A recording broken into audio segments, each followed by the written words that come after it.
Welcome to my channel. I'm Billy and you are watching Geeks-Haven. The Scream franchise is one of my favourite franchises. So if you think about generational things, you have the OG fans who were around the time when the first Scream came out. You've got the next generation, which is Scream 4, and then you've got the next generation, which is Scream 5 and 6.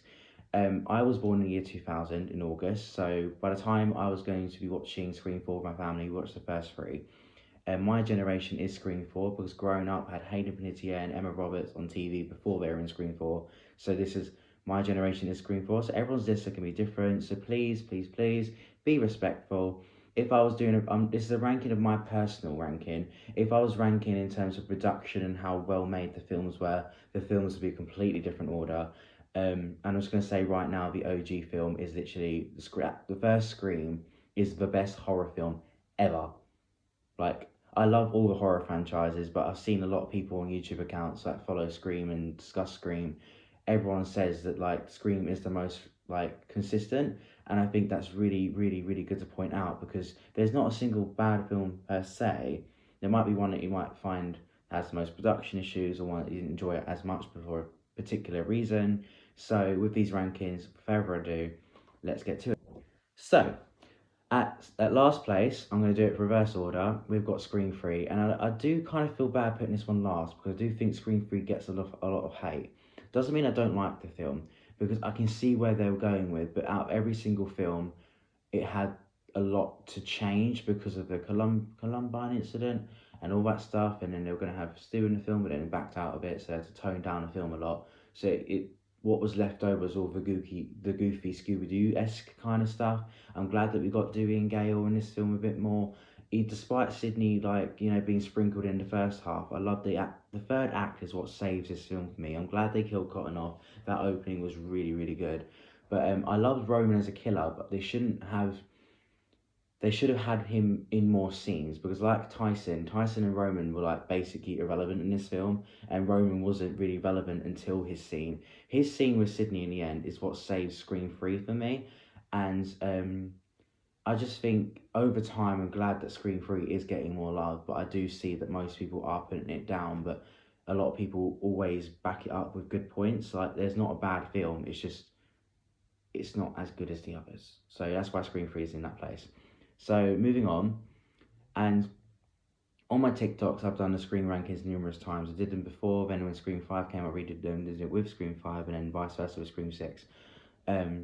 So my rankings are a bit controversial, but it's changed now. Scream 2 is next. Please don't kill me, because Scream 2 is the best horror sequel to any original film. The first Scream, like I said in my previous video, is the best horror film ever. Scream 2 is the best sequel to any other franchise. The reason why it's now gone down my list, it used to be top 3 every time, is because I'm starting to enjoy the newer films a bit more. I think it is about a generational thing and about over time. Scream 2 is like tiers above. There's a massive gap between 3 and 2. And I think there is a bit of cheesiness in every single film. And I didn't... The canteen scene where Derek's singing, it's cute, but it's just like, oh my god, please stop. But like in Scream 2, you've got the Gale chase scene, you've got that car scene, my god, literally, even thinking about it. Sarah Michelle Gellar, her role was a bit diminished. She's supposed to be a couple more scenes, but she was amazing in that one scene in the horror discussion. She captivates me every time. I love that actress so much. I love the fact that they killed Randy off. I know it got backlash originally, like Dewey's death got backlash, but the fact that they included Randy in Scream 3 was really clever. I didn't mention that in Scream 3, but I wanted to say Randy until Scream 2. I loved how it increased the gore and it followed the original so well and gave us new depths, new groundwork. I love Nancy as a killer, I love Nikki as a killer. I think this entire film is very great. I do think it's like a B tier in my opinion. I think Scream 3 is like a CD tier. I don't know how I know there's a gap between 3 and 2, but Scream 2 is a very enjoyable film. You watch the film and there you go, you're gonna have a great time. But it has gone down a few spots, but because I'm enjoying the franchise. We're supposed to love the franchise, right? Just because I put a film down doesn't mean I'm not a fan. Scream 2 is one of the best made films. If I was ranking it for production, Scream 2 would be top 2, easy. You know exactly what the top 2 would be. It would be Scream and Scream 2. But my personal favourite, Scream 2 has survived at least 6 or 7 rankings, and now it's finally gone back. It's gone down, but I think I've given it fair times.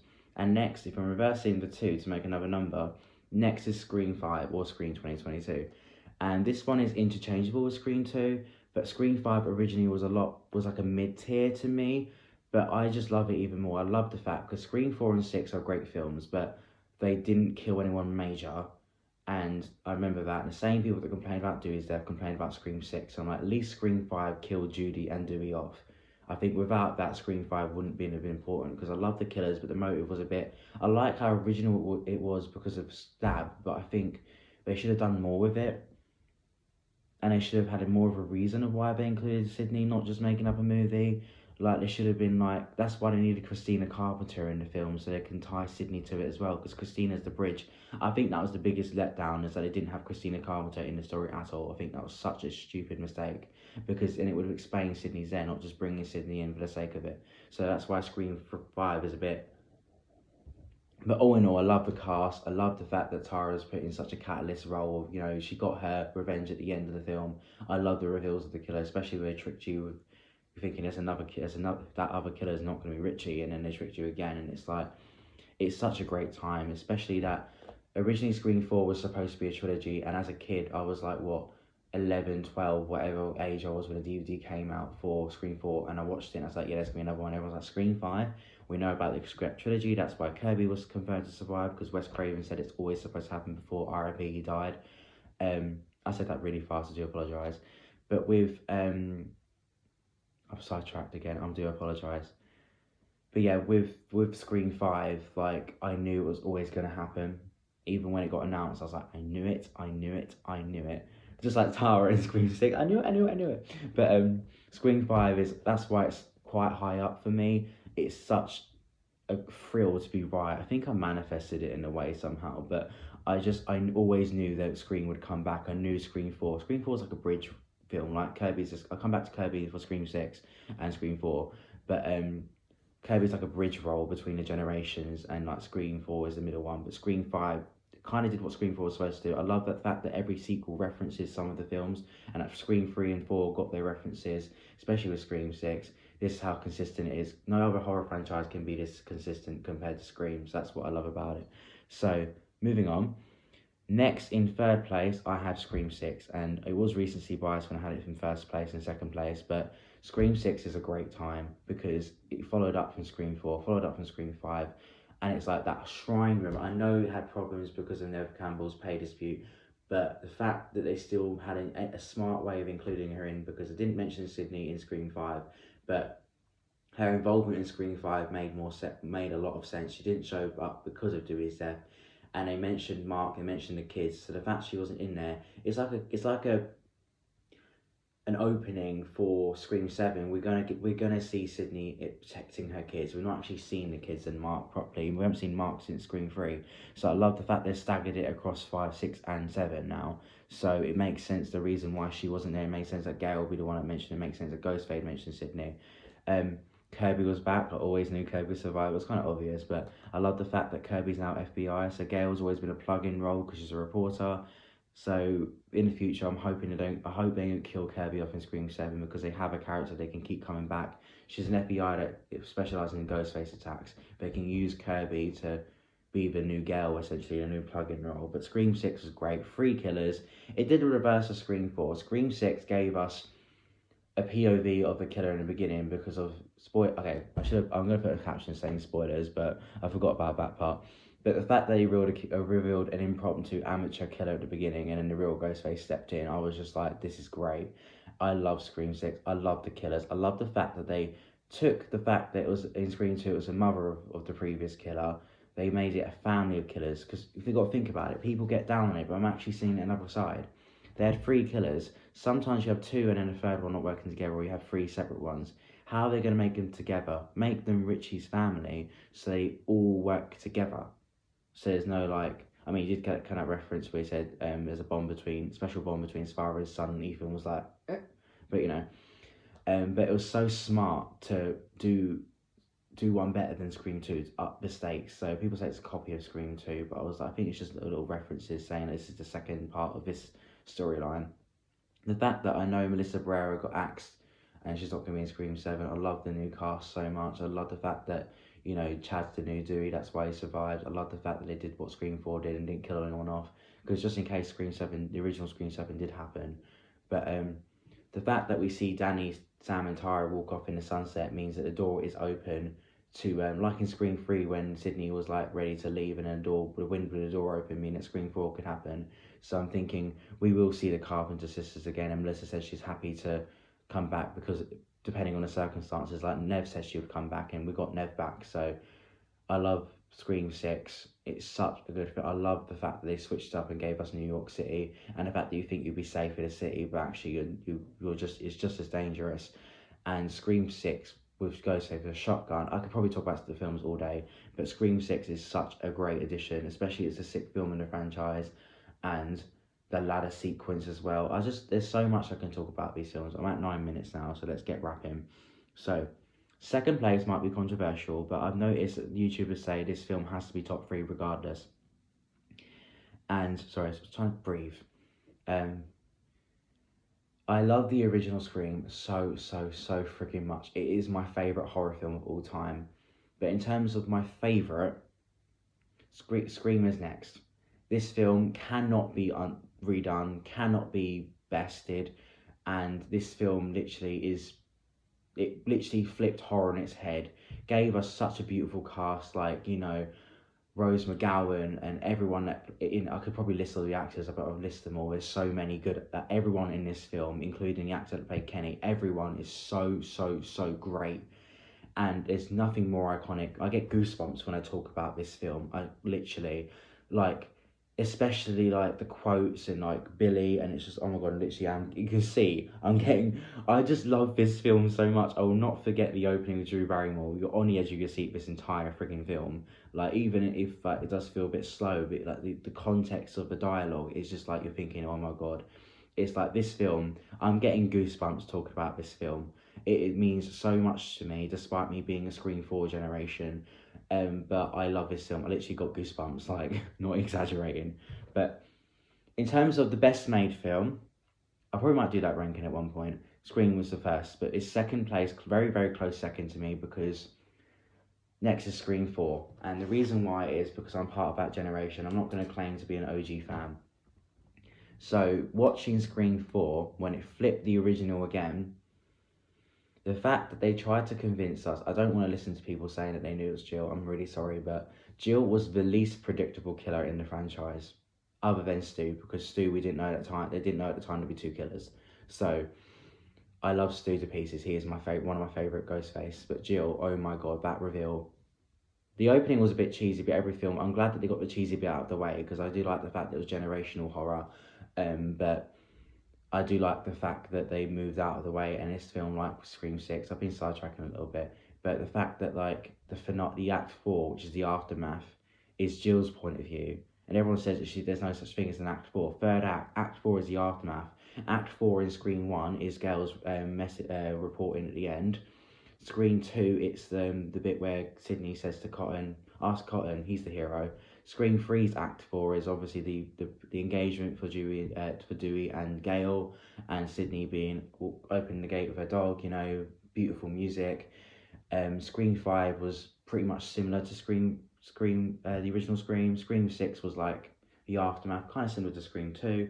So with Scream 4, it follows Jill. We think, oh my god, are they going to kill Sydney off? What's going on? At that point, you have no idea what's happening, especially when Jill's beating herself up. Emma Roberts went from a blandish, innocent kind of like Sydney 2.0 to a batshit crazy bitch, excuse my language. It's genius. Kirby was amazing. This, apart from the original film, I love the cast throughout the films. Scream 4 has such a likeable cast. And the twists, I love suspense. The fact that people think that some of the things are a bit dumb, but I'm sorry, but Wes Craven researched, but someone got stabbed in the head and still moved around, so that's not dumb. I love the fact that the gore factor went up. Literally, Scream 4 is like Olivia's death is still going down in history, and that's why Scream 5 and 6 got more gory. Scream 4 was the first one to really give us that kind of brutality, and Nancy and Jill got more kills. I refuse to listen to those people that can't see it. I'm sorry, in Scream 2, the Ghostface figure was really slim. we know it's obvious that Nancy killed Phil. Mickey came into the bathroom, hence why he wasn't disguised, whereas Nancy would have to be disguised. She'd give him the mask and he'd take the jacket because someone snatched Mickey away off screen. Like, we saw someone pull Mickey away, the Ghostface away. That was Nancy. We know Nancy was there recording in the car. So Nancy killed Phil. Nancy killed Randy. Nancy definitely killed Cece. I don't think people should discourage the female killers because they're not that strong. Hello, they're killers. And obviously Nancy shot Mickey first before Gail and Sydney killed him. So, and Jill got her hands more dirty. I do believe that Mickey and Charlie got the most kills, but I definitely believe that Jill had every motivation to kill Jenny. Jill had every motivation to kill Kate because she was actually at the house before Kirby had to pick her up because, the way they shot the Sabathon and Jill's house scenes. We know some time passed. We know that Jill must have ditched Charlie, so Charlie killed the officers. But Jill killed Jenny, Jill killed Kate, Jill killed Trevor and Charlie. I think one more at least. But yeah, I think Jill got at least 4 kills, which I think is fairly reasonable. So and we saw how hands-on Jill was because she beat herself up. That batshit crazy bitch was amazing. That actress, that is probably the first time we saw Emma Roberts do that because of her Scream 4 portrayal. That's why we saw Emma Roberts in Scream Queens, for example. And I think it was American Horror Story as well. But Scream 4 gave her a new opportunity that she's not just playing the snobby teenager or the innocent girls. Emma Roberts was the MVP of Scream 4, including Hayden. I love the fact that Sydney was put in a position where she didn't have a phone and she's running around. I love the desperation with Dewey being a sheriff and everything's going wrong. You're on shift at work and everything's going wrong. You're like, oh shit, the workplace is falling apart. And then I love Gail going rogue again because it's just great. I love her dynamic with Judy, and it's just Scream 4 is something it's such a goat in the franchise. It literally spun horror again. It did the reverse of Scream. We all thought Jill was going to be the new, kind of what Sam was, but Sam had their darkness. So Sam and Jill do have similarities. I do like that. But Jill is my favourite killer, other than Stu. So yeah, sorry, it's 16 minutes, but I just wanted to discuss because that's why Scream 4 is ahead of Scream 1 in terms of personal. I think Scream 4 would be mid-tier in terms of productions because this film is just genius. On paper, it's genius. That hospital scene, and I love it, where everyone forgets. I love Amber as a brutal killer, but Jill is the best female killer because she literally had everyone at gunpoint, beat up Dewey, and Sydney was trying to pull off a fight, but Jill got her. And then Gail was literally like this. Can I have one final word? What, please? No. Clear. And I'm like, yes, Sydney. And it's you forgot about the first rule of remakes, Jill. Don't fuck with the original. And I'm like, eat that up, girl. You know what I mean? Scream 4 is a fun time. Watch Scream 4. Get past the opening scene. The rest of the film's great. I love Scream 4. And the fact that it matters now. Scream 4 didn't matter originally, and everyone says it doesn't matter. And I'm like, it's the bridge point. Without Scream 5 and 6, Scream 4 made Scream 5 and 6 better, especially the references, especially with Kirby and everyone. It's just, thank you Scream 5 and 6 for giving us Scream 4 and Scream 3 references, because now there's no irrelevant film. It's just, it does feel strange because it didn't have its trilogy, but I might talk about the original Scream 5 and 6 originally, but I'm glad that with Scream 4 is getting more love. A lot of people are loving it, and Jill is just, I can talk about it all day, but she's the queen of darkness, isn't she? I love Amber to pieces, and Quinn's okay. I preferred her when she wasn't a killer, and Nancy obviously is such a surprising killer, but Jill is the best female Ghostface. The Jill Nation, as I keep seeing people comment. So, that's my Scream rankings. Bit controversial, but if I was, like I said before, if I was ranking them in terms of the best made films, Scream 1 would be the top one. It would be 1, 2, and then whatever. But my personal, so please respect my opinions, and I'd love to hear all your rankings down below because, it's discussion. So please don't destroy someone's opinions. Don't come at me because there's a lot of people on social media out there trying to attack each other. So this is a safe space. Thank you for watching and putting up with my rambling. But, I'm not hurting anyone, am I? But like a phoenix. So yeah, thank you for watching. Like, comment, subscribe, stay up to date, and click like the bell notification. Um, Stay up to date on the community, and I'll try and post as much as I can. And obviously, if you can, look at my main account if you fancy that. So I will be posting as much as I can. Sometimes I get sidetracked. I have so many interests, so like it is just the autism, but I wear like a badge of honor. But that makes me fun. So yeah, see you all very soon, lovely people, and take care.